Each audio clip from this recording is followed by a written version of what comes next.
বীরভূমের রাজনগর থানার ভবানীপুর অঞ্চলের কানমোড়া গ্রামের রাস্তার বেহাল অবস্থাকে কেন্দ্র করে এলাকায় চরম ক্ষোভের সৃষ্টি হয়েছে।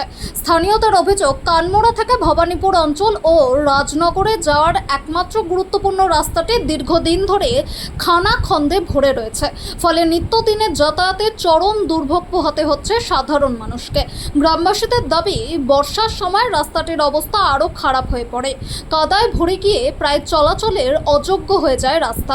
এই পথ দিয়েই প্রতিবেশী ঝাড়খণ্ড থেকে বহু মানুষ ভবানীপুর, পেরুল, বেলেরা ও রাজনগর সহ একাধিক এলাকায় যাতায়াত করেন।